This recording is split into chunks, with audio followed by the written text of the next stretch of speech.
Բարև, ես Զավենն եմ, տվյալագիտության 3-րդ կուրսի ուսանող։ Վերջերս համատեցի ԽՍՀՄ փլուզումից մինչ օրս բոլոր նախկին խորհրդային երկրները։ Մեկ փլուզում, նման մեկնարկային կետեր, շատ տարբեր ապագաներ։ Եվ այն, ինչ ես պարզեցի Հայաստանի մասին, կարող է ձեզ ուղղակիորեն զարմացնել։ Ես նայեցի այն բաներին, որոնց հետ մարդիկ առնչվում են ամեն օր. կենսամակարդակ, հնարավորություններ, ազատություն, անվտանգություն,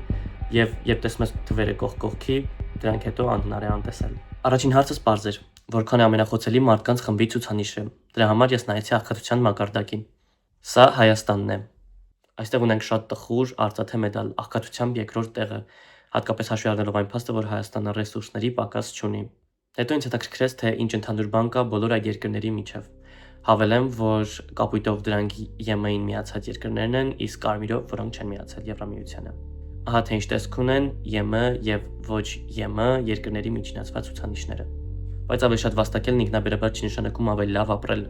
Ուստի ես հարցրի, թե որքան կարող է հասարակ ընտանիքը թույլ տալ իրեն իր սեփական երկրում։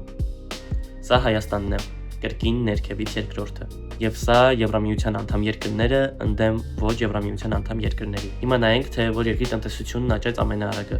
Այստեղ ես համեմատում եմ աճի արագությունը, ուստի բոլոր երկրները սկսում են 100%-ից։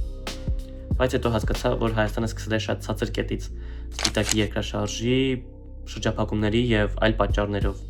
բայց այնուամենայնիվ այն դանդաղ վերականգնվում է, անգամ ավելի ծանր հարված ստանալուց հետո։ Ահա մի բան, որն իսկապես շփոթեցրեց ինձ՝ գործազրկության ցուցանիշ։ Հայաստանն ամենավերևում է։ Հայաստանը պատկերի վերնամ ասում է, թեև գրեթե բոլոր հայերը, ում ես ճանաչում եմ, ձգտում են ձեռնարկատիրությանը։ Մարդիկ այստեղ աշխատում են, բիզնեսներ բացում,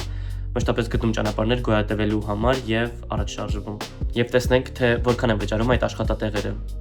Ահա միջին ամսական աշխատավարձը։ Հայաստանն այստեղ է։ Բայց ես չէի ուզում չափել միայն դժվարությունները։ Ես նաև ուզում եի չափել մարդկանց ձգտումը։ Այստեղ նոր ստեղծած բիզնեսների խտությունն է, թե որքան բիզնես են մարդիկ գրանցում մեկ շնչի հաշվով։ Նայեք էստոնացիներին, ուղղակի խելագարություն է։ Վստահ եմ, որ եթե հայերն ունենային նույնքան հնարավորություններ, շատ ավելի մեծ հաջողություններ կգրանցեին։ Բայց ուրախ եմ, որ Հայաստանում բիզնեսի ցուցանիշները այսքան բարձր են։ Ես նաև ուզում եի չափել մի բան, որը շատ դժվար է քանակական դարձնել՝ ազատությունը, որովհետև ինչ ազատությունը գործնականում։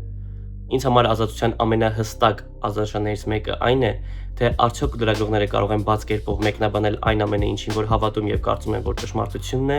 առանց վախի։ Ուստի ես համեմատեցի լրագրողների եւ մամուլի ազատությունը։ Եվ վերջապես ամենակարևոր բանը՝ անվտանգություն։